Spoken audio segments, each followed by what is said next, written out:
Now, ajụjụ mma ajụzi ya ka anyị mezie ya kịta. Kedu ibe mere na God of the Bible na-agba anyị gbaghalụ 70 times 70 ma emejọ gị? Gịnị mere na ọ gbagharụrụ Satan? So, God of the Bible wee tụdatala anyị egwezu wee gwa gị sị gị na ọ bụ na imeli ihe na-ege ntị o, na ọ bụ na imeli ihe bụ ekwezu nyere njem Michael mmeri, ọ nyere Jurel mmeri, ọ nyere 24 elders mmeri, nye nye bụ God of the Bible mmeri. Ekwezu na-amanye God of the Bible aka n'anya ka God of the Bible sị gị nwa mba nsị dị ka gị wezi gị na imeli ihe na gaga bie n'igwe. Ọ dị gị ka ọ chọọ ka ebie n'igwe a sị na Jizọs emeligo ọnwụ since ya bụ o kwunyili, mana mụ na gị ka na-anwụ. Ọ rapụ ndị Israel wee gaa ije 40 days and 40 nights, mana a na-akọwa na ebe anọ nwa asịghị na ndị Israel ga na 3 hours moto eluga ebe a. Amaghị m otu a sizi wee jezie 40 days and 40 nights ilu ebe a. O nwere so many ajụ anyị kwesịrị ịjụ na akwụkwọ nsọ ahụ.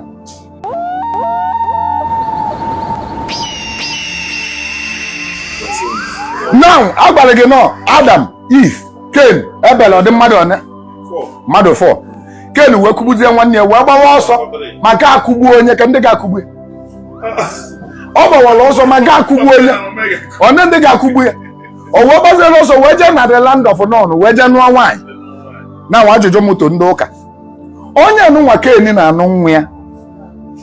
Nwoke a Cain na-anụ nwa ya maka na onye Cain na-anụ were mama wee papa. Papa that girl na Adam ka onye tọnụ. Mgbe ndị na-eje ụka kedu onye tọnụ? Fana bụ ka ya tọnụ. Mụazie nwa ya akụkọ.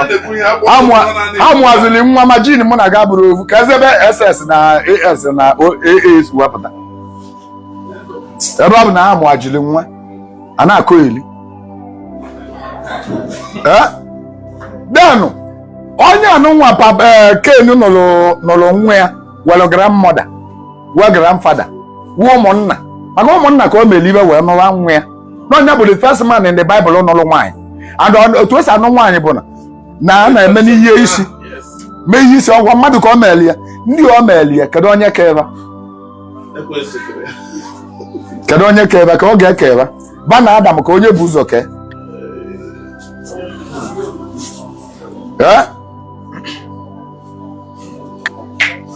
Ba na Adam ka onye bụ ụzọ kee. O nwere ekwulu that one. O nwere ekwulu that one. Wee si ebe ahụ wee pụta wee gabazia ka anyị batazie na nke during the time of Jesus. God of the Bible wee chọba ịgba ya alụ ndị bi ya na ba mejọli ya. Mgbe alụ ọ na-agba alụ Adam na Eve, ọ gbarụrụ ọba. O wesịzịa gị na amụta gị ebulu nje ekele ụwa, njọ nne na nna gị metere nwatakịrị na-ewere ihe ọma, o bulu nje ekele ụwa. Nwatakịrị bụzi nje ekele ụwa, o wee chọzịa ka ọ gbaaleba njọ nna nna baba Adam na Eve metere. O wee jụba kedu onye ga-achụlụ ya aja? Kedu onye a na-achụlụ aja a? Nyanwa. Onye ga-achụlụ m aja ka onye ga-eli dị aja.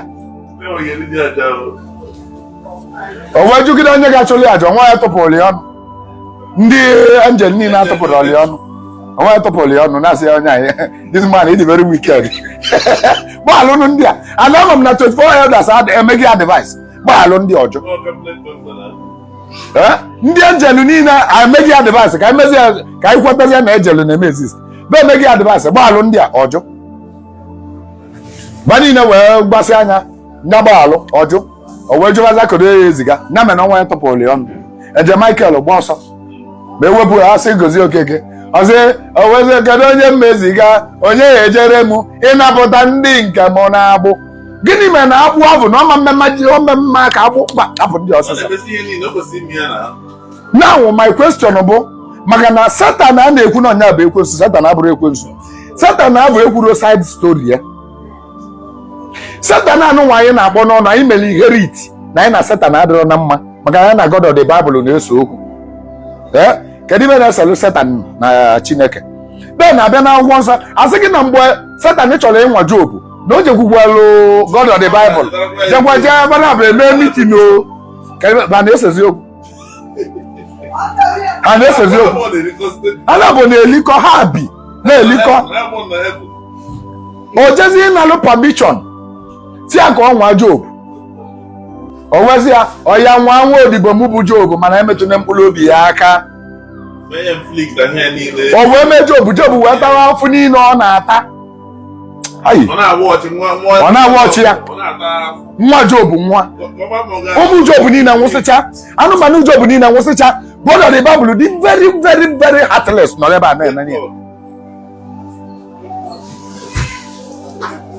na-enene ya ewe mesịzi ya now ajụjụ mma ajụzi ya ka anyị mezie ya kịta kedu ebe mere na God of the Bible na-agba anyị gbaghalụ 70 times 70 ma emejọ gị gịnị mere na ọ gbagharụrụ Satan? Why the God of the Bible don't want to forgive Satan? Ọgwụ ọgbaghara Satan na ihe ọjọọ niile ebie emechi ọnụ ụzọ ọkụ mmụọ kedu ebe mezi na ọ chọrọ ịgbaghalụ Satan?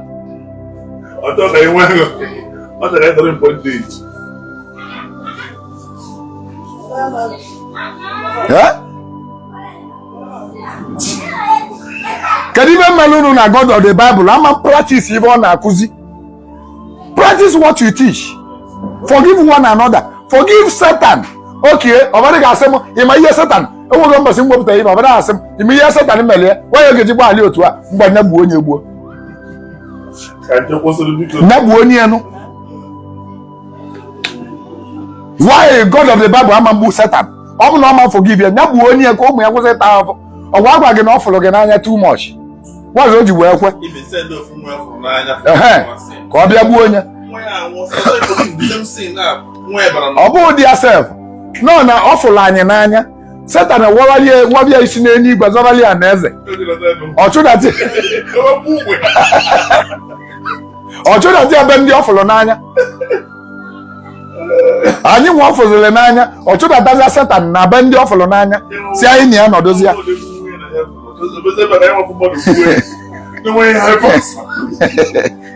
ọ wee gwakwazi anyị si anyị na Satan a na-ekweghị ya mmeli n'ebe ọ na-azọli ya na eze. Satan ekweghị ya mmeli, o kwere nje Michael mmeli, o kwere kadịmafia Uriel ma kadịmama 24 elders o nweghị ekweli mmeli ma wee ghọli anya maka na ba deceive ya weze gaba jee nye ya na eze nke ebe ọ ga-achịzi kasị ya chịwazi ya ọ bụrụ ọkụ mmụọ nọ ebe a ọ dị na eze ebe a ga-enyere ya ụwa bụ ebe enyere ya ebe a mụ na gị nọ ụmụ God nọ ewee nye ya ọ bụ ụzọ okezi ọ batagoro dị market ya God of the Bible o si Satan mgbachịba saịdị achịba aka nri ka chewa aka ekpe o tinye ọkasti ya spell otu a Melen ji eme Melen ma akademabia Legend of the Sticker ome otu a ọkasti ya spell otu a Satan ama mbata nwụzi saịdị ya Satan ebilizi ebe enu anyị wee anọdụkwa ụwa ebe anyị nọ nọkwala onwe anyị na-agbakwa ọtọ anyị na-agba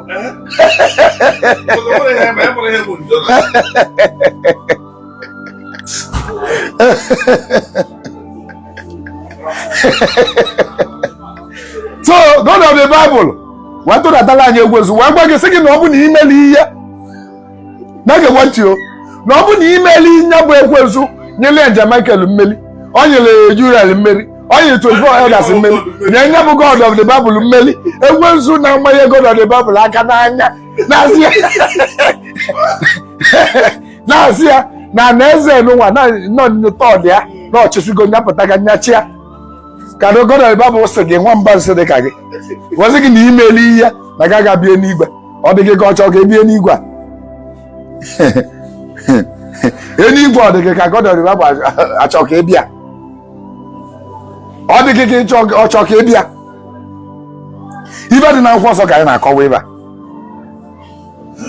so God of the Bible wee ziretara anyị ọkpali ya wee kwekwe ka anyị nwa gbuo ọkpali ya egbuchekwa ọkpali ya ọ sị na anyị gburu nwa nke mmadụ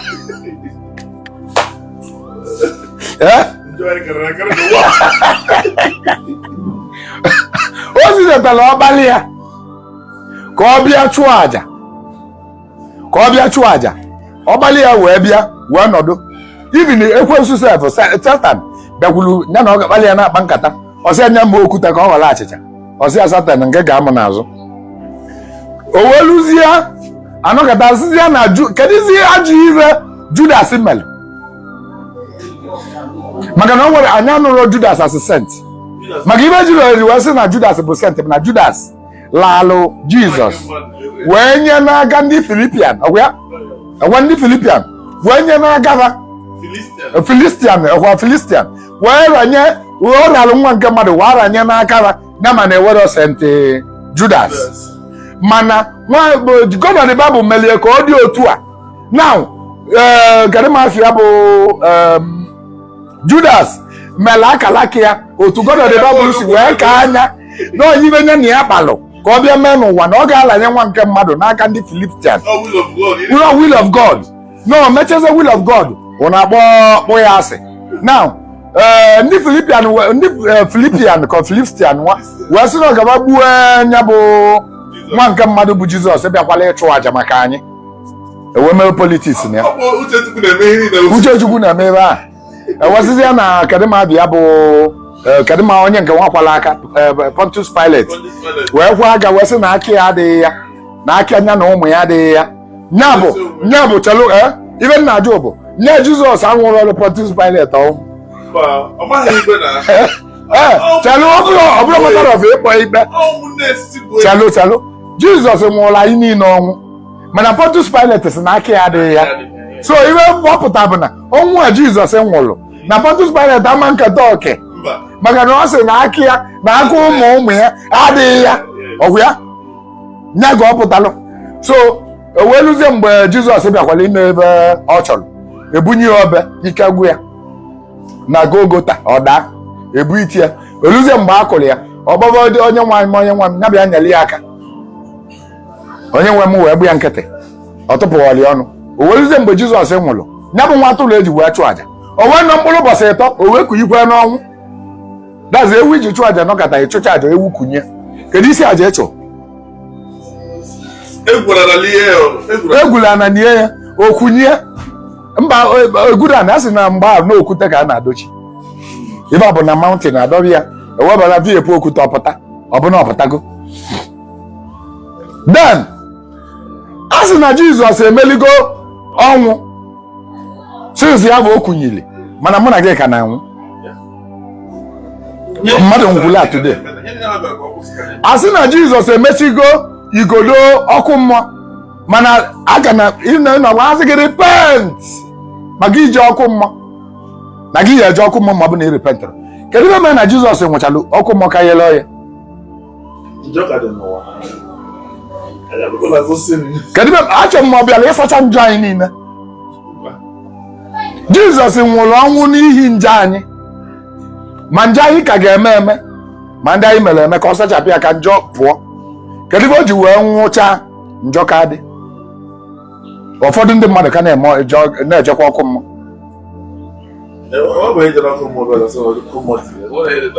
azị mba ya oyibo ha kụziri anyị ụfọdụ ga na-atụ egwu iji ọkụ mmụọ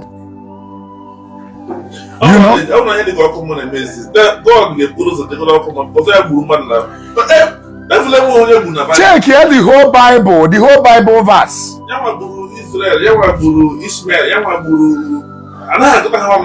Ị na-ekwu kedu nke a sị na mmụọ nsọ bịalụ taa ọbala asị ndị Israel ba taa ọbala na onye na-etere ọbala na mmụọ nsọ ga-abịa ọ bata ogbusicha the first son of the whole family onye melie God of the Bible God of the Bible bubeli ndị Egypt bugide na ọ chọ ka ndị Israel na ọ dapụ ndị Israel wee gaa ije 40 days and 40 nights mana a na-agọwa na ebe anụnwa asị na ndị Israel ga na 3 hours moto eluga ebe a amaghị m otu asịzi wee jezie 40 days and 40 nights ilu ebe a then gaba na-ejezi na anya bụ okporo ụzọ ndị a na-eje 40 days and 40 nights ọ dị enyebe ibeba na-eli baji wee nọkata onye nyebe nlibe efebe onye o wee je nyebe 10 commandments asị na o nyere Moses